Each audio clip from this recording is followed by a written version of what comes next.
Good morning students. तो मैं आज एक नया वीडियो लेकर के तैयार हूँ आपके सामने।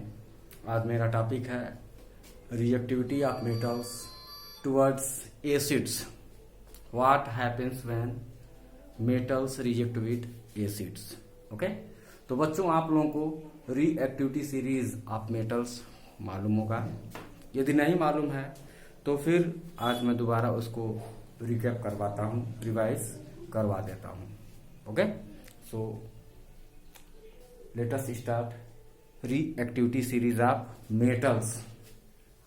ओके, सो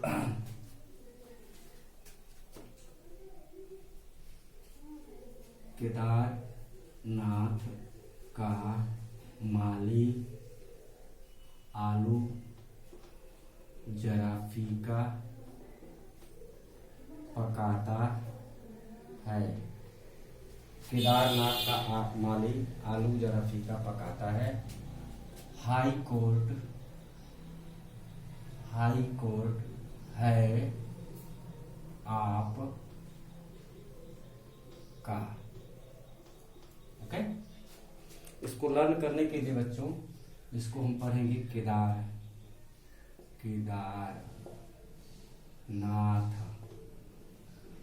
का माली आलू जरा फीका पकाता है। केदारनाथ का माली आलू जरा फीका पकाता है। और इसको याद करने के लिए हम पढ़ेंगे हाई कोर्ट है आप। ओके, केदारनाथ का माली आलू जरा फीका पकाता है। हाई कोर्ट है आपका। इसको आप नोट कर लीजिए और इसे इस तरह से लर्न कर लीजिए, मेमोराइज कर लीजिए। Okay,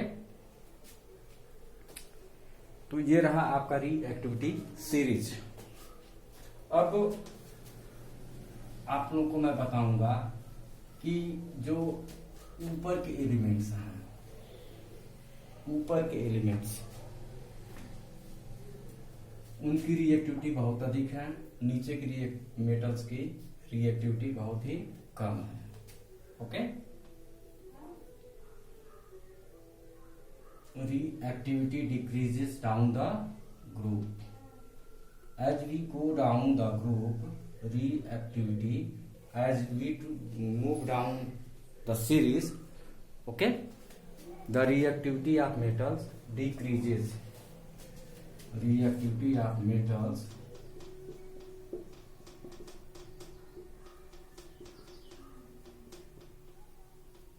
decreases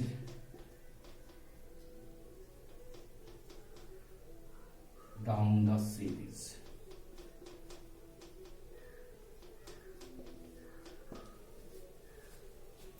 Reactivity of metals decreases down the series. The metals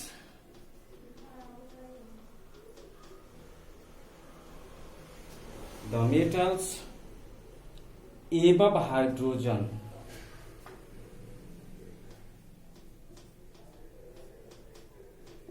in the series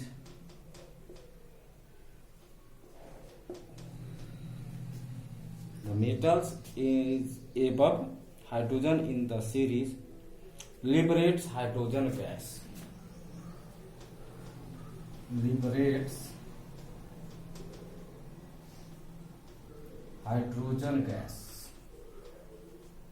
Liberates hydrogen gas when they react with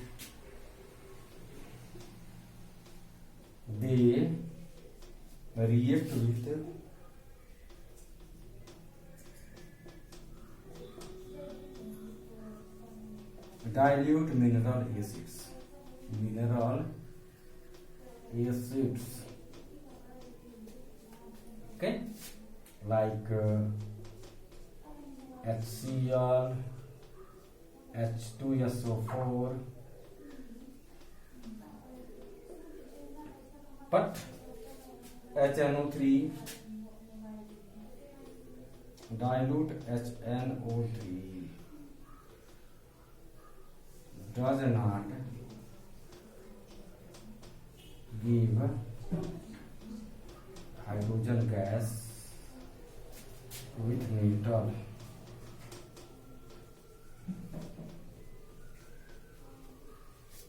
okay, metals के साथ रिएक्ट करके नाइट्रिक एसिड जो होता है वो हाइड्रोजन गैस नहीं लिबरेट करता है। बाकी की जो मेटल्स हैं हाइड्रोजन के ऊपर वाले, वे सब के सब डाइल्यूट मिनरल एसिड के साथ रिएक्ट करके हाइड्रोजन गैस और साल्ट बनाते हैं। ओके, इसको नोट करिए, फिर आगे बताते हैं। Can I read it? Are you getting me? Okay, so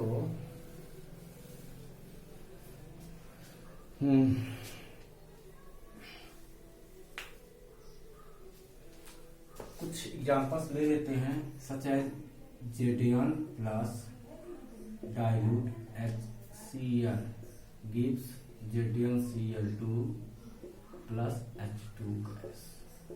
Okay.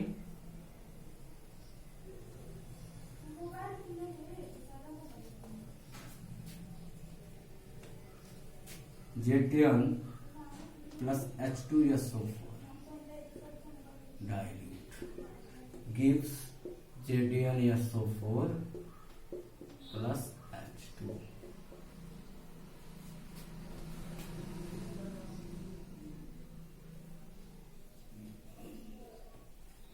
Mg plus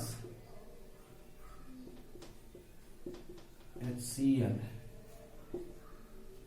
gives MgCl2 plus H2 hydrogen gas. Mg plus H2SO4 dilute gives MgSO4 plus hydrogen gas. Al plus Cl2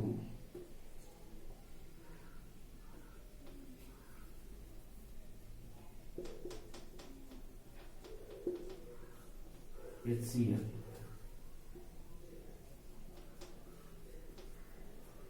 plus H2. Al plus H2SO4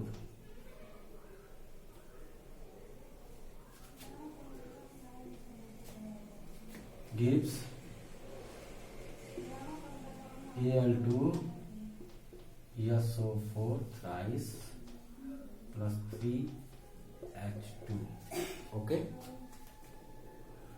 तो मतलब dilute HCl और dilute sulphuric acid metals के साथ react करके hydrogen gas और salt बनाता है। जो सीरीज में सोडियम और पोटेशियम मेटल्स हैं, they are highly reactive, most reactive. Okay, इनका जब रिएक्शन होता है डाइल्यूट एसिड के साथ तो बहुत ज्यादा मात्रा में हीट प्रोड्यूस होता है। ओके, इसलिए हम पोटेशियम और सोडियम का डाइल्यूट एसिड के साथ रिएक्शन नहीं कराते हैं, हाइड्रोजन प्रोड्यूस करने के लिए रिएक्शन नहीं करवाते हैं। क्यों? क्योंकि वह हार्मफुल होता है, एक्सप्लोजिव होता है। ओके, तो जितने भी इसके नीचे के जो मेटल्स होते हैं जिनकी रिएक्टिविटी थोड़ी सी कम होती है, उनको डाइल्यूट मिनरल एसिड्स के साथ रिएक्ट करा करके हाइड्रोजन गैस हम प्राप्त कर लेते हैं। ओके, यदि रिएक्टिविटी पूछा जाए कि कैल्शियम, मैग्नीशियम, एल्यूमिनियम, जिंक में एसिड डाइल्यूट एसिड के साथ रिएक्टिविटी किसकी ज्यादा होगी, तो जिस ऑर्डर में रिएक्टिविटी सीरीज में ये मेटल्स अरेंज हैं उसी ऑर्डर में उनकी रिएक्टिविटी होगी। अर्थात कैल्शियम जो होगा ज्यादा रिएक्टिव होगा, मैग्नीशियम उससे कम होगा, एल्यूमिनियम उससे भी कम होगा, जिंक सबसे कम होगा। ओके, अब आती है बात कि मेटल जो है नाइट्रिक एसिड के साथ रिएक्ट करके डाइल्यूट नाइट्रिक एसिड के साथ हीट करके हाइड्रोजन गैस क्यों नहीं बनाते? आइए उसको देखते हैं, समझते हैं।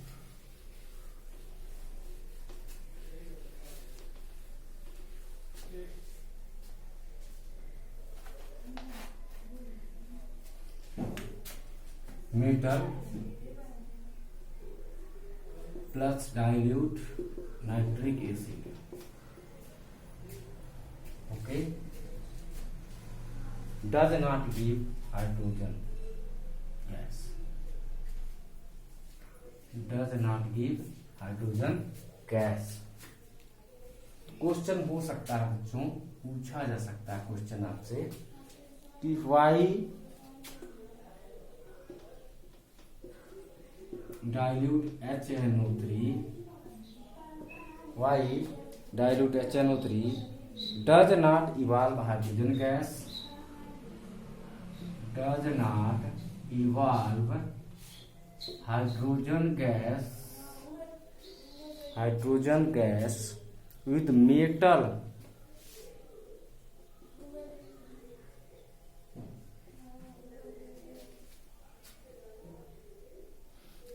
above hydrogen in series, above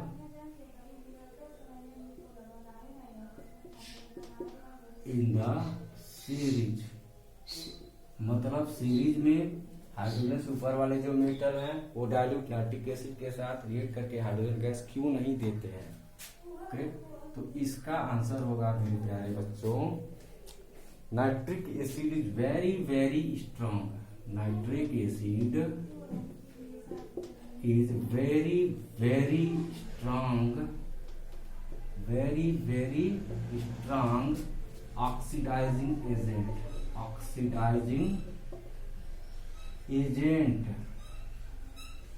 बहुत ही मजबूत ऑक्सीडाइजिंग एजेंट होता है, which supply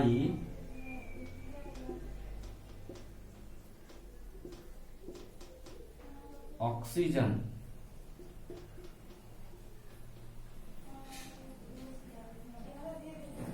will supply oxygen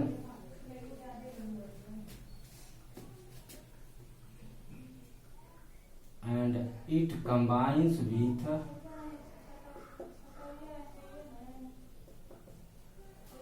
hydrogen gas to give water, okay, oxygen gas apply करता है,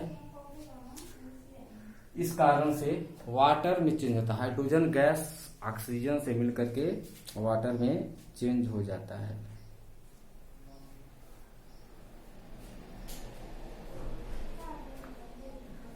अगला क्वेश्चन ऐसे ही हो सकता है, can we obtain hydrogen gas, can we obtain hydrogen gas with dilute nitric acid, with dilute nitric acid ever? Answer होगा yes, yes, only magnesium and manganese reacts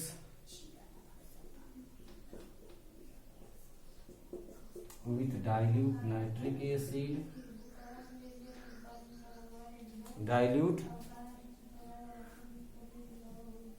reacts with very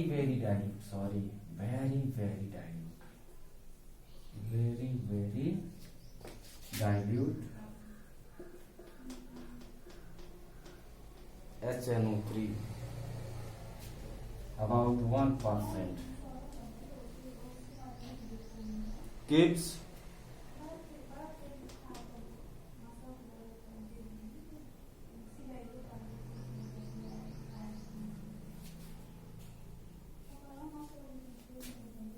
to give hydrogen gas, okay. Magnesium और manganese जो होते हैं वो बहुत ही dilute, अत्यधिक dilute nitric acid के साथ रिएक्ट करके हाइड्रोजन गैस देते हैं। तो यहाँ पर ये समाप्त होता है what happens when metals react with acids. Okay, तो रिएक्टिविटी सीरीज में जो हाइड्रोजन के ऊपर के मेटल्स होते हैं वो डाइल्यूट मिनरल एसिड जैसे HCl और H2SO4 के साथ रिएक्ट करके हाइड्रोजन गैस देते हैं, जबकि नाइट्रिक एसिड के साथ ये सारे मेटल जो होते हैं हाइड्रोजन गैस नहीं देते। उनमें केवल मैंगनीज और मैग्नीशियम जो होता है dilute, very very dilute nitric acid के साथ रिएक्ट करके हाइड्रोजन गैस देता है। So you should keep in your mind. Okay, so now I am going to erase and let us start a new topic. Next, chemical properties of metals.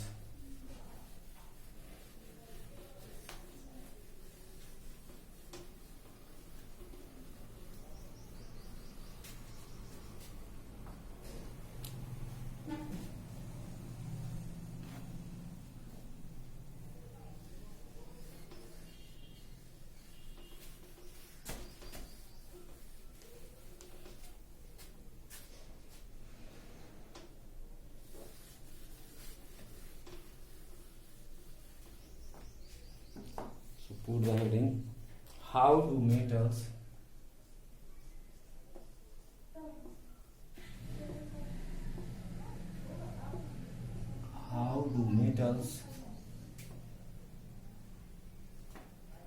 let us erase it, not good, not coming in your camera. How do metals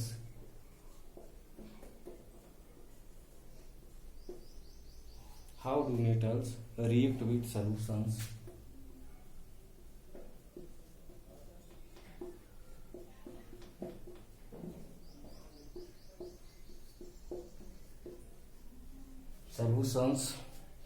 of other metal salts,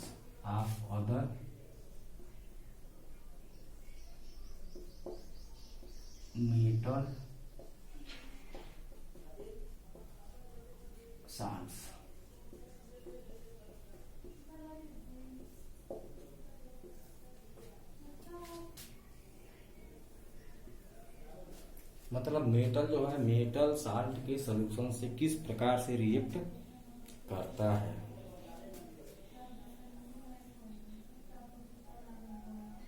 तो इसके लिए भी reactivity series आपको पता होना चाहिए। फिर एक बार और हम रिएक्टिविटी सीरीज लिखते हैं।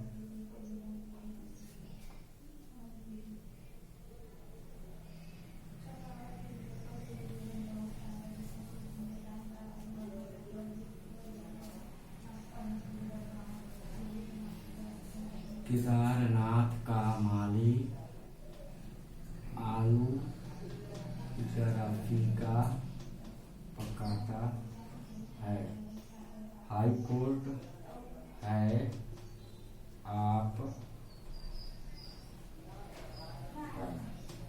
ओके,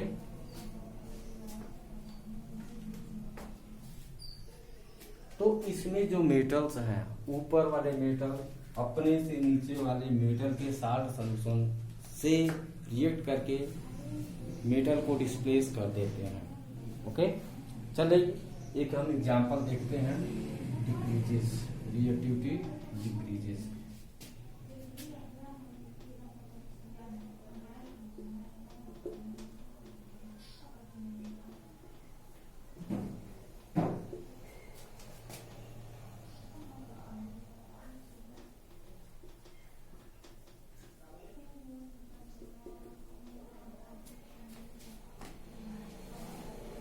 जैसे देखिए क्या यह रिएक्शन होगा, कॉपर मान लीजिए हम ले लेते हैं, उसको हम डालते हैं FeSO4 में, क्या होता है, और एक आयरन नील लेते हैं, उसको डालते हैं कॉपर सल्फेट सॉल्यूशन में। ओके, सॉल्यूशन है ये एक्वस, ये भी एक्वस। तो क्या होता है, तो इस केस में reaction does not take place. Copper देखिए, कॉपर जो है आयरन से नीचे ऊपर है, खींचना चाहिए, कम रिएक्टिव है आयरन से, इसीलिए ये कॉपर जो है फेरस सल्फेट से आयरन को डिस्प्लेस नहीं कर पाता।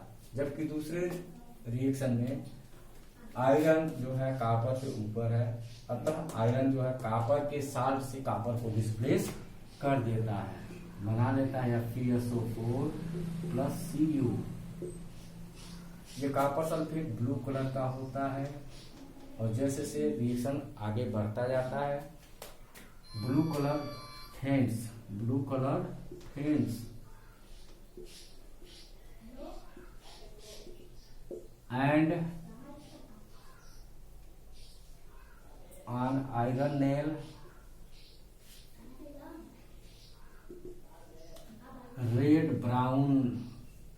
reddish brown copper deposits। Okay, iron का नेल जो होता है रेड होने लगता है। तो इसको हम वर्ड्स में लिख सकते हैं metal placed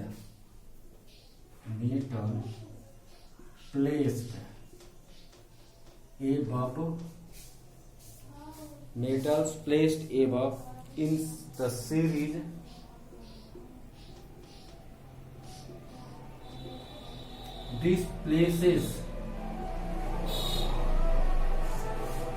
displaces those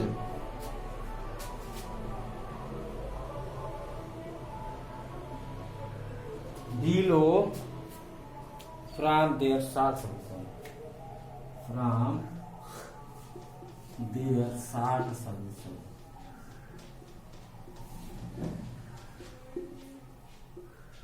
okay. मतलब लेड सल्फेट हो, लेड सल्फेट से आयरन का रिएक्शन करवाएं तो लेड वहां से डिस्प्लेस हो जाएगा, क्योंकि लेड आयरन जो है ज्यादा रिएक्टिव है लेड से। Okay, upward metals can displace okay downward metals from their salt solution. ऊपर के जो मेटल्स हैं वो नीचे के मेटल्स के साल्ट सॉल्यूशन से मेटल को डिस्प्लेस कर सकता है। ओके, तो नीचे के जो मेटल्स होते हैं वो लिस्ट रिएक्टिव होते हैं, ऊपर के मेटल जो होते हैं हाईली रिएक्टिव होते हैं। अब जिंक और कैल्शियम की बात किया जाए, देखिए मान लीजिए कैल्शियम है और उसको जिंक सल्फेट से रिएक्शन करवाया जाए तो क्या ये रिएक्शन होगा, कैल्शियम रिएक्शन होगा, जिंक सल्फेट से जिंक जो होगा डिस्प्लेस हो जाएगा, अलग हो जाएगा। Okay, but zinc can not displace calcium from calcium sulphate. ये रिएक्शन नहीं होगा, this reaction does not happen, but this reaction happens because calcium is more reactive. It can displace okay the metal from the salt solution which is located downward. So this is the reactivity of metal towards solution of salt, other metal salt solution. Okay, now I am going to erase it and I want to start metallurgy. Can I erase? Okay.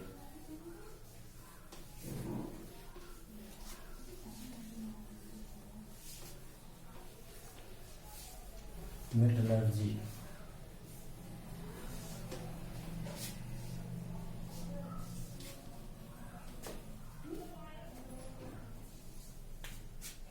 Metallurgy, metallurgy.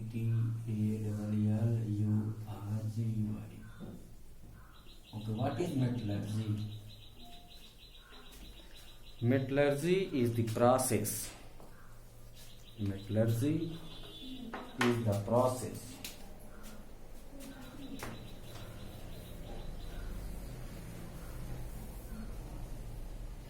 it is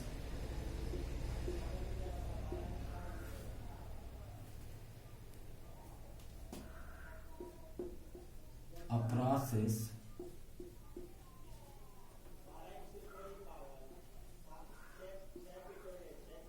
It is a process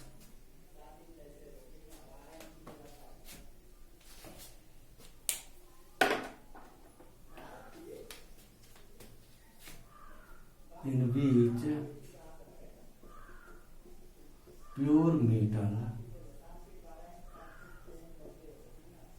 is obtained. Pure metal is obtained from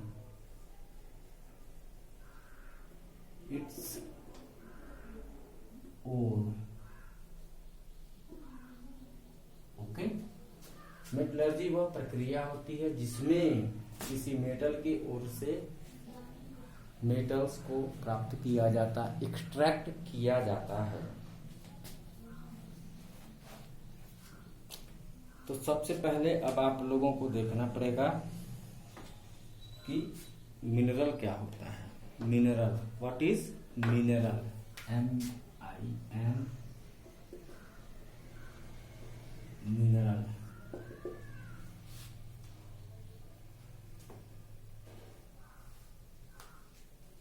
The naturally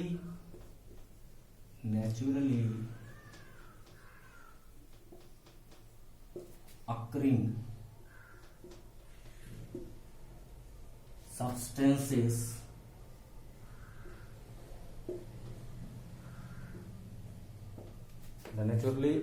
substances in the earth crust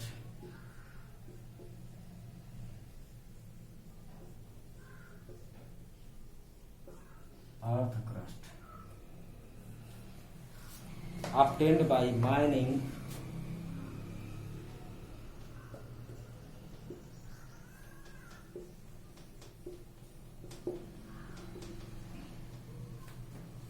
are known as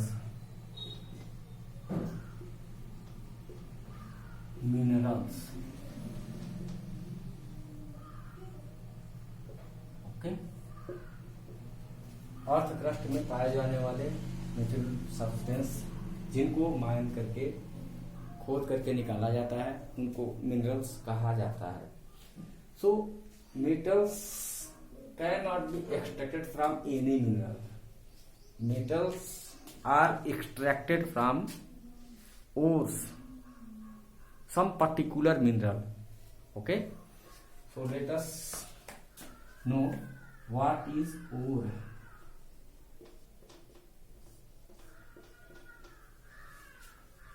What is ore? The minerals from which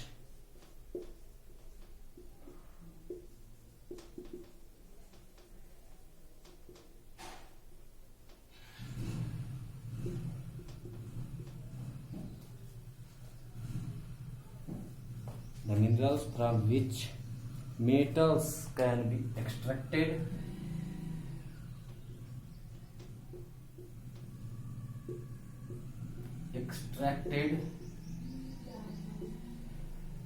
cheaply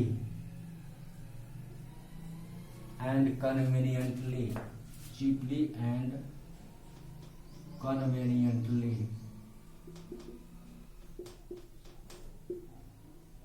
Are known as ores. Okay, तो ores कई होते हैं, sulphide और, chloride, halide और, carbonate और, oxide और, so many types of ores are present in earth crust. Okay, तो जो सुटेबल ओर होता है उससे हम मेटल्स को एक्सट्रैक्ट करते हैं। अब आपको देखना है steps involving in metallurgy. Erase करूं इतना? Okay,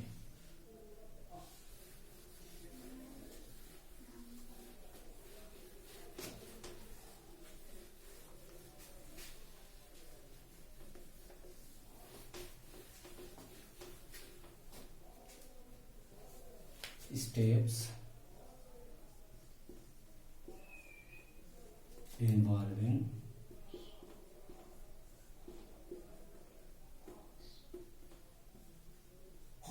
in metallurgy.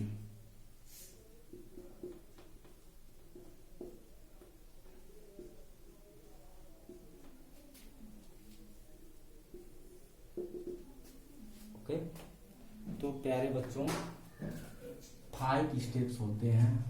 पहला होता है क्रशिंग,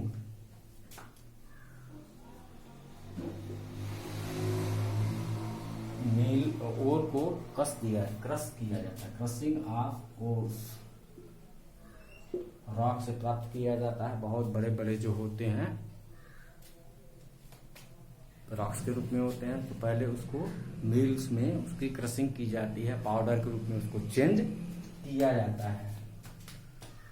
क्रशिंग के बाद आता है दूसरा स्टेप कंसंट्रेशन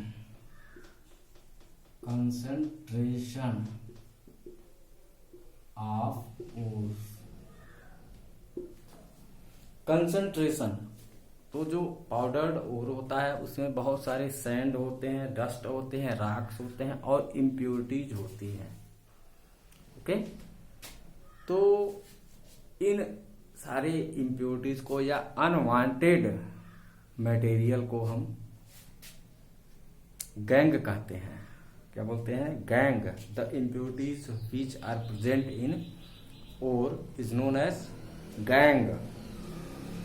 तो गैंग को ओर से अलग करने का प्रोसेस जो कहलाता है कंसंट्रेशन। ओके, ओर बहुत ज्यादा मात्रा में होता है, उसमें बहुत सारी इम्प्योरिटीज मिली होती है, तो उन इम्प्योरिटीज को हम अलग कर देते हैं, जिससे कि कंसंट्रेटेड ओर प्राप्त होता है।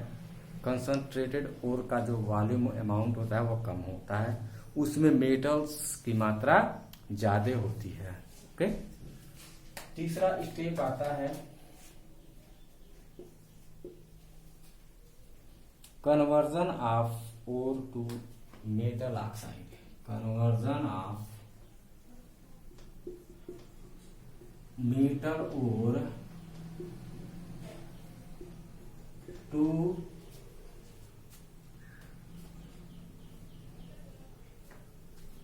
Metal oxide.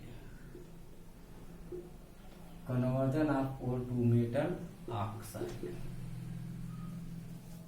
ओके, वो जो कंसंट्रेटेड ओर होता है उसको किसी फर्नेस में डाला जाता है और डाल करके हीट किया जाता है, जिससे कि ओर जो है ऑक्साइड में चेंज हो जाता है। आगे डिस्कस किया जाएगा एक एक करके। फोर्थ जो होता है reduction of metal oxide. Reduction of metal oxide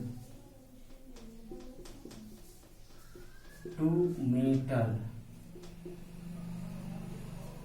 okay, जो मेटल ऑक्साइड मिलता है उसको सुटेबल रिड्यूसिंग एजेंट के सहायता से रिड्यूस कराया जाता है, ऑक्सीजन अलग हो जाता है, मेटल हमको प्राप्त हो जाता है।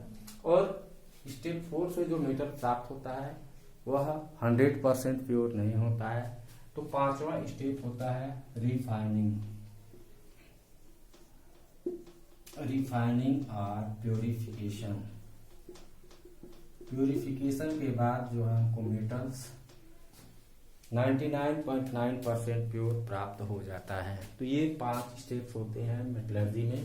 Crushing of ore, concentration of ore, conversion of ore to metal oxide, reduction of metal oxide to metal, and then refining और प्योरिफिकेशन। ओके, अब हम फिर से एक एक स्टेप लेकर के चलते हैं। तो पहला स्टेप है आपका क्रशिंग। पहला स्टेप होता है क्रशिंग ऑफ ओर। ओके, तो इसके लिए हम मिल्स होते हैं, मिल्स में ओर डाल दिया जाता है और उसकी ग्राइंडिंग होती है, जिससे कि हमको पाउडर ओर प्राप्त होता है। Okay,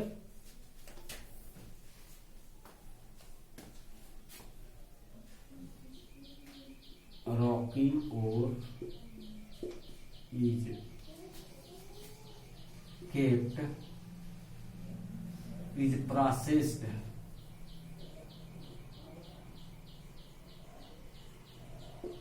in mill after which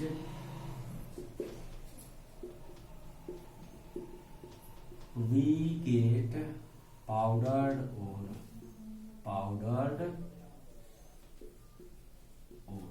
okay. तो इसमें मिल जो होता है ना, फ्लोर मिल, ऐसे ही मिल होता है, उसमें ओर को डाल दिया जाता है तो छोटे छोटे जो है बड़े बड़े टुकड़े जो होते हैं पाउडर के रूप में टूट जाते हैं। सेकेंड स्टेप जो था कंसंट्रेशन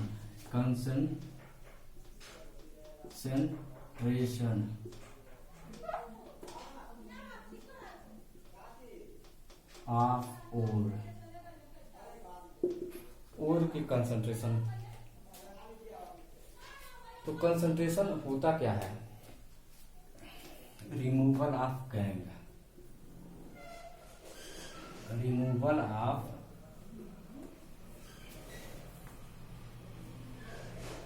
गैंग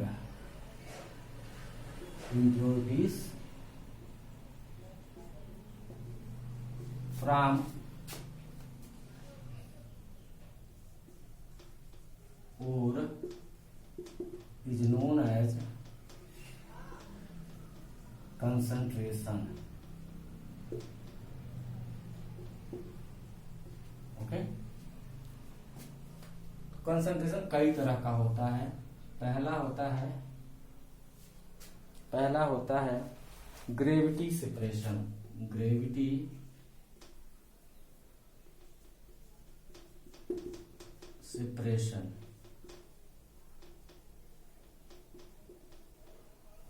इसको दूसरे नाम से भी जाना जाता है hydraulic washing.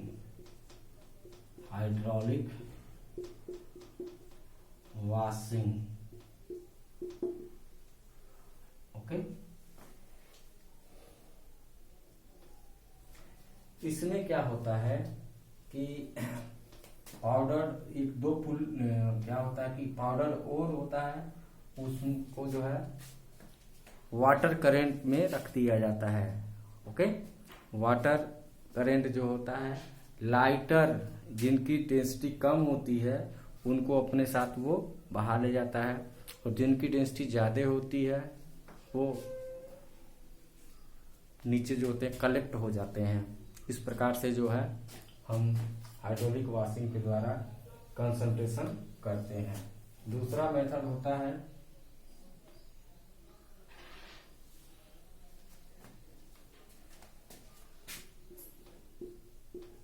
it is based on the difference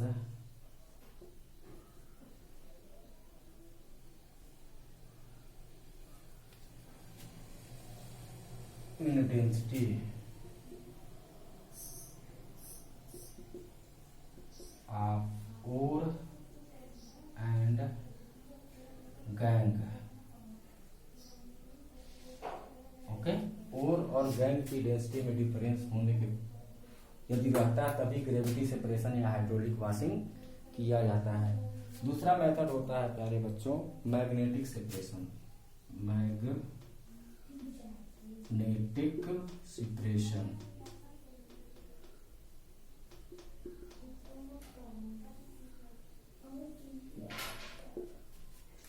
It is based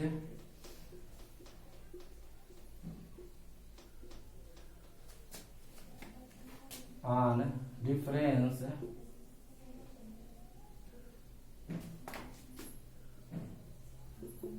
in the magnetic property of ore and gangue। Okay, या तो ओर मैग्नेटिक होता है और गैंग नॉन मैग्नेटिक होता है। इसमें क्या होगा, दो पुल्ली होते हैं, एक पुल्ली जो होता है मैग्नेटिक होता है, दूसरा नॉन मैग्नेटिक होता है। इस पर बेल्ट लगा होता है, यहाँ से पाउडर्ड और जो है गिराया जाता है, तो बेल्ट की सहायता से जो है और पर ट्रेवल करने लगता है। तो जो मैग्नेटिक होता है वह वेट पर पुल्ली पर चिपक जाता है, और जो नॉन मैग्नेटिक गैंग होता है वो यहाँ पे गिर जाता है। ये गैंग, यहाँ पर गैंग अलग हो जाता है, और जो ओर होता है मैग्नेटिक वह आगे बढ़ता है, और यहाँ पर एक स्क्रैचर लगा होता है। स्क्रैचर वह ओर को स्क्रैच करता है, और यहाँ पर ओर जो होता है वो कलेक्ट होने लगता है। तो इस प्रकार से जो है मैग्नेटिक सेपरेशन के द्वारा जो है हम ओर को कंसंट्रेट करते हैं। यहाँ पर है मैग्नेटिक सेपरेशन। अब तीसरा मेथड होता है फ्लोटेशन। इसको यूज करना पड़ेगा, नोट करिए, बना लीजिए diagram. मिटाऊं? Okay.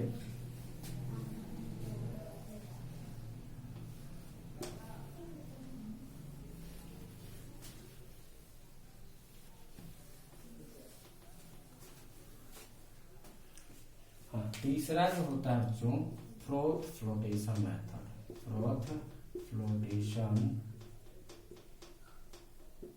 Method mainly sulphide ore को कंसंट्रेट किया जाता है। Okay, it is based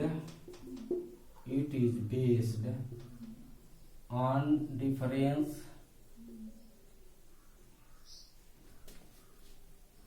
in wettable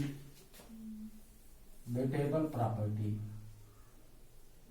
wettability, you can say wettability of ore and gang. Okay, और जो होता है बच्चों वह हाइड्रोफोबिक होता है, और गैंग जो होता है हाइड्रोफिलिक, और हाइड्रोफोबिक एंड गैंग हाइड्रोफिलिक। तो गैंग जो है वाटर में वेट हो जाता है, भीग जाता है पानी में, और वह नीचे चला जाता है, जबकि और आयल में वेट होता है, और वह लाइटर होने के कारण जो है ऊपर आने लगता है, फ्रोथ बना लेता है। इसका एक टैंक होता है, ये टैंक है। इस टैंक में हम क्या करते हैं कि वाटर और पाउडर्ड ओर रख लेते हैं।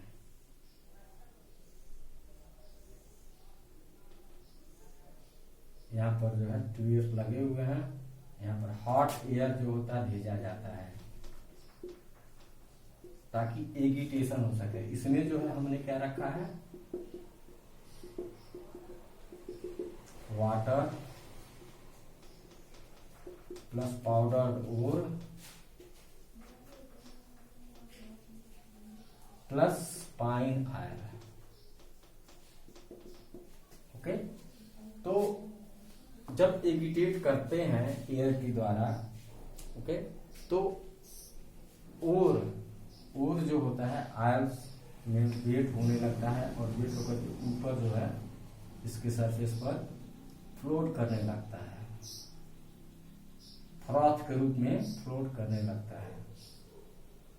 ओके, और जो गैंग होता है, इम्प्योरिटी जो होती है वाटर में वेट होकर के नीचे बैठ जाता है। ये गैंग और ये froth.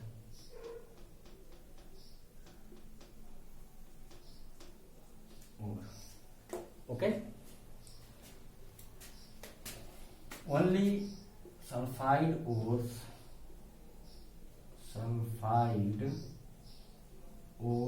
are concentrated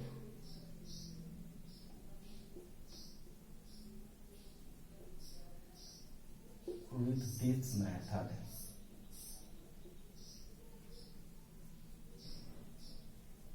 Okay, sulphide ore को कंसंट्रेट करने के लिए हम फ्लोटेशन मेथड यूज करते हैं।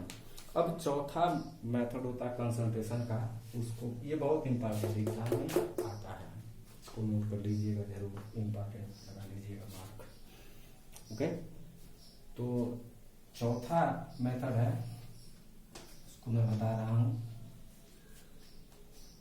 Chemical method of concentration of ore, chemical method.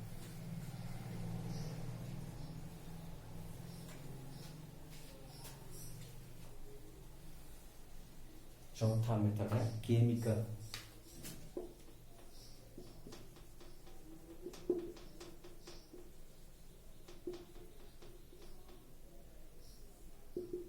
इसको लीचिंग भी कहते हैं, leaching,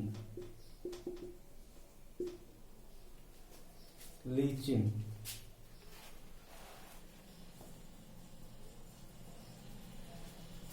it is based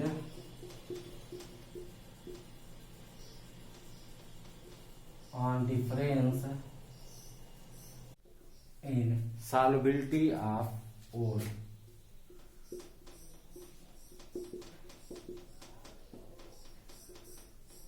and gangue। Okay, solubility property में डिफरेंस होता है, और या तो सॉल्युबल होगा केमिकल सब्सटेंस में और गैंग इनसॉल्युबल होगा। तो जब हम केमिकल सब्सटेंस में डालेंगे और को, तो और उसमें डिजॉल्व हो जाएगा और इम्प्योरिटी जो होगी इनसॉल्युबल रहती है, तो उसको हम फिल्टर करके सेपरेट कर लेते हैं। ओके, तो ये मेथड आपका चौथा हो गया, leaching. Mostly alumina is concentrated, alumina bauxite, bauxite ore is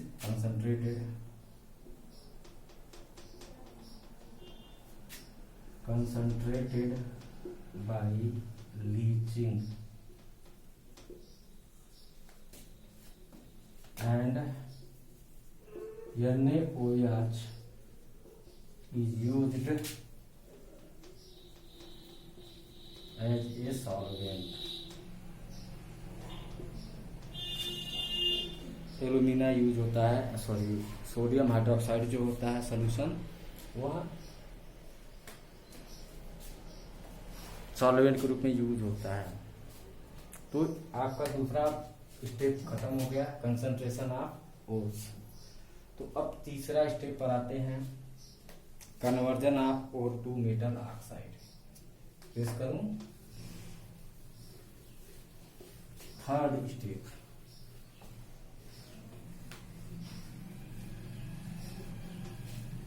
conversion of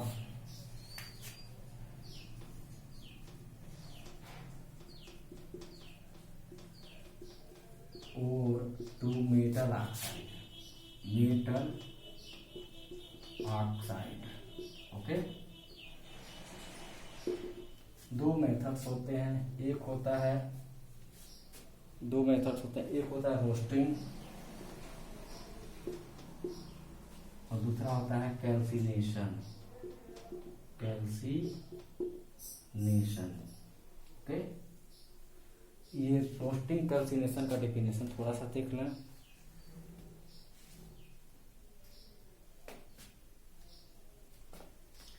The process of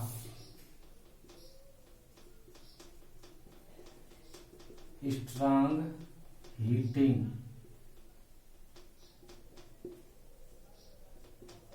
the ore in presence of oxygen। Okay, mainly sulfide ores, mainly sulfide ores are roasted to get metal oxide। For example ZnS plus O2 gives ZnO plus SO2.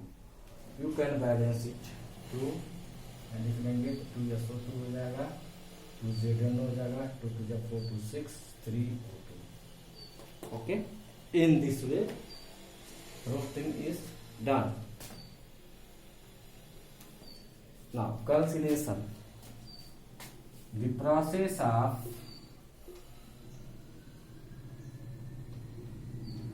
strong heating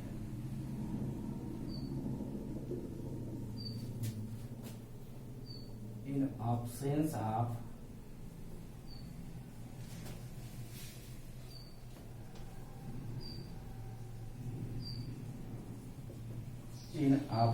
of oxygen. Okay, carbonate ores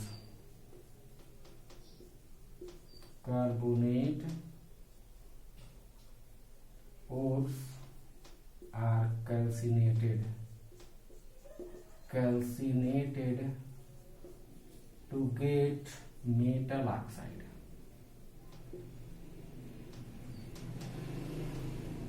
okay,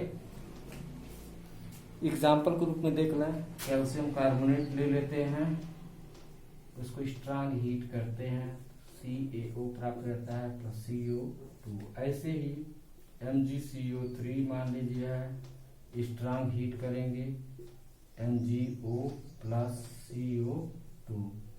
ZnCO3 मान लीजिए है, heat करेंगे ZnO प्राप्त हो जाएगा plus CO2। So here you can see some more examples. Cu2s plus O2 gives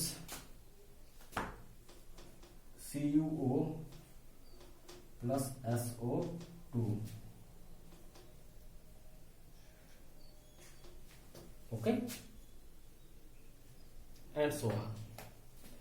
तो ये रहा कैल्सिनेशन और रोस्टिंग। रोस्टिंग जो होता है सल्फाइड ओर का किया जाता है, कैल्सिनेशन जो होता है कार्बोनेट ओर का किया जाता है। Roasting is the process of strong heating the ore in presence of oxygen. Okay, and calcination is the process of strong heating of ore in absence of oxygen. Now the fourth step that involved in metallurgy is reduction of metal oxide. Erase it.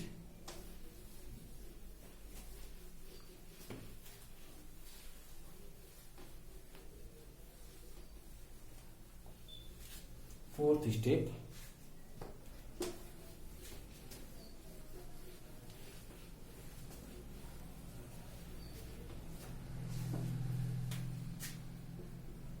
reduction metal or metal oxide to metal। Okay, metal oxide को reduce करेंगे और reduce करके हम metal में change कर देते हैं। जैसे मेटल ऑक्साइड ले लेते हैं, CuO है, CuO है, CuO है। यहाँ पर इसको कहते हैं, कोक के साथ हीट कर दीजिए, कार्बन मोनोऑक्साइड के साथ हीट कर दीजिए, वाटर के साथ हीट करिए, Cu बन जाता है प्लस Cu, या यहाँ पर CO2 बन जाता है प्लस Cu, यहाँ पर H2O बन जाता है प्लस Cu। ओके, तो यहाँ पर जो आप लोगों को दिखाई पड़ रहा है ये कार्बन, CO, H2, इन लोगों को रिड्यूसिंग एजेंट कहा जाता है, रिड्यूसिंग एजेंट। ओके, तो हर एक मेटल ऑक्साइड को रिड्यूस करने के लिए ऐसा नहीं कि यही सारे जो है रिड्यूसिंग एजेंट यूज होंगे, नो नो नो नो। अलग अलग मेटल ऑक्साइड को रिड्यूस करने के लिए अलग अलग रिड्यूसिंग एजेंट यूज होते हैं। ओके,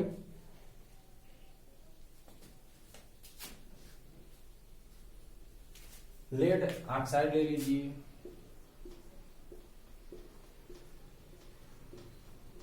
उनको रिड्यूस करवा सकते हैं। कार्बन से, कार्बन मोनोऑक्साइड से, हाइड्रोजन से प्राप्त हो जाएगा आपको मेटल।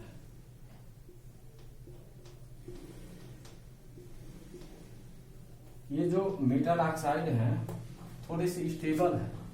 ओके,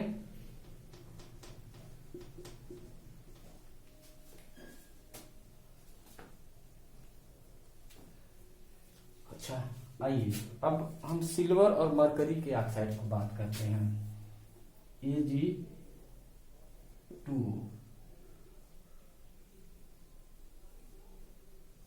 सिंपली इसको हीट कर देते हैं, सिल्वर प्राप्त हो जाता है, ऑक्सीजन अपने आप अलग हो जाता है। ऐसे ही मरकरी ऑक्साइड है, इसको हीट कर देंगे, मरकरी मेटल प्राप्त हो जाएगा, ऑक्सीजन अलग हो जाता है। ओके, अब आती है बात पोटेशियम, सोडियम, केदारनाथ, कामाली, आलू। These metals are highly reactive,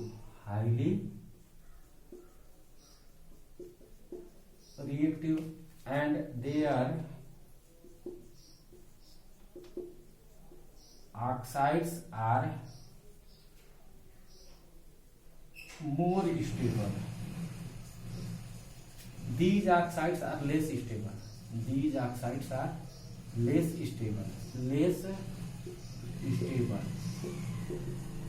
Least stable, you can say least stable, and these oxides are less stable oxides.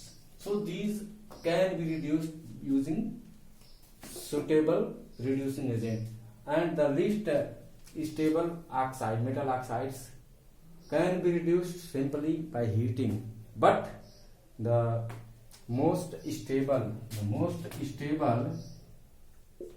metal oxides cannot be reduced by using any suitable reducing agent or by heating. Okay, these are reduced by electrolysis. Their metal oxides are reduced by electrolysis. Students, you should know electrolysis. एक voltameter ले लिया जाता है, tank ले लिया जाता है, tank में हम ऑक्साइड ले लेते हैं, सॉल्यूशन बना लेते हैं और फिर उसमें इलेक्ट्रिसिटी पास करवाते हैं। 2 इलेक्ट्रोड डाल देते हैं, एक कैथोड और एक एनोड। इलेक्ट्रिसिटी पास कराने पर कैथोड पर जो है मेटल हमारा सबमिट हो जाता है, डिपॉजिट हो जाता है, और एनोड पर ऑक्सीजन गैस रिलीज हो जाती है। ओके, तो आइए अब 5वां हमारा स्टेप है बच्चों, रिफाइनिंग और प्यूरिफिकेशन। 5वां स्टेप जो है मेटलर्जी का, उसको हम फिनिश करना चाहते हैं। फिनिश करूं? ओके,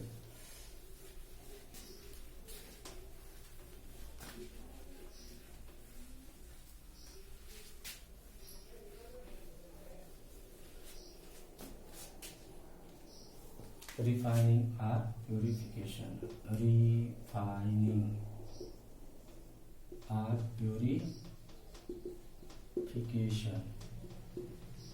रिडक्शन से जो हमको मेटल्स प्राप्त हुआ था वो बहुत प्योर नहीं था। इसको प्योर करने के लिए हम रिफाइनिंग करते हैं। तो यहाँ पर हम इलेक्ट्रो रिफाइनिंग की बात करेंगे। इलेक्ट्रो रिफाइनिंग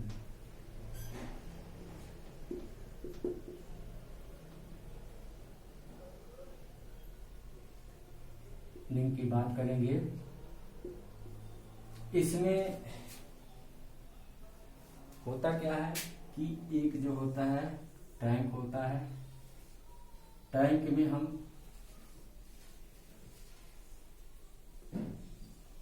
जो भी मेटल ऑक्साइड होता है उसको डाल देते हैं। ये जो मेटल हमको प्राप्त हुआ है उसका बना हुआ एक कैथोड, ओके, एनोड ले लेते हैं। और दूसरा जो है कैथोड ले लेते हैं। ये कैथोड है प्योर मेटल का, ऑलरेडी ये कहीं से ले लिया जाता है ऑलरेडी,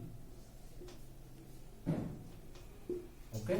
और ये जो है हम स्टेप 4 से प्राप्त किए हैं, इम्प्योर होता है ये। इसमें जो है हम इलेक्ट्रोलाइट भर लेते हैं। जैसे मान लीजिए कि ये कॉपर का है, ओके, तो इसमें हम क्या भरेंगे, कॉपर सल्फेट का सॉल्यूशन भरेंगे। इसको जो है हम वायर से बैटरी के द्वारा जोड़ देते हैं। तो ये हमारा हो गया प्लस वाला इलेक्ट्रोड और ये हो गया माइनस वाला इलेक्ट्रोड, ओके। तो इसको लर्न करने के लिए हमारे पास होता है PaO। P stand for positive, A stand for anode and O stand for oxidation. मतलब हमारा जो एनोड होता है वह पॉजिटिव चार्ज होता है और उस पर ऑक्सीडेशन होता है। ऐसे ही इस कैथोड के लिए होता है NCr। N stand for negative, C stand for cathode and R stand for reduction. Means cathode negatively charge होता है और उस पर रिडक्शन प्रोसेस होता है। आइए रिएक्शन लिख लेते हैं। एनोड पर सबसे पहले क्या रिएक्शन होगा ये इसको देख लेते हैं। एनोड पर बतलाया गया ऑक्सीडेशन। तो मेटल जो होगा, जैसे कॉपर है, ये कॉपर मेटल है एनोड, ठीक है, ये सॉलिड, ये क्या करेगा, इलेक्ट्रॉन लूज करेगा और बना लेगा कॉपर के टाइम एक सॉल्यूशन में आ जाएगा, ओके। तो यहाँ पर लूज हो रहा है, loss of electron, hence oxidation. Oxidation is a process in which electron is lost.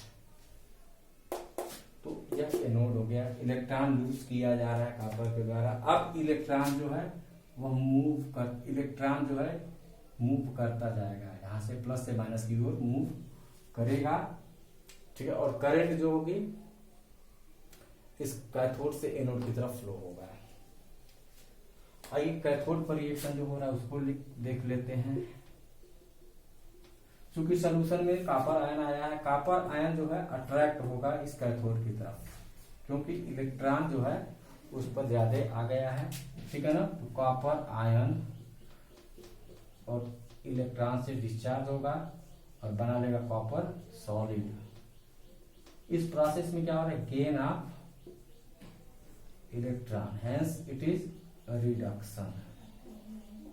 तो इस मेथड से जो हमको मेटल प्राप्त हुआ कॉपर, वह 99.99% प्योर होता है। 99.99% प्योर मेटल इस तरह से हमें प्राप्त होता है। तो आज के लिए बस इतना ही बच्चों को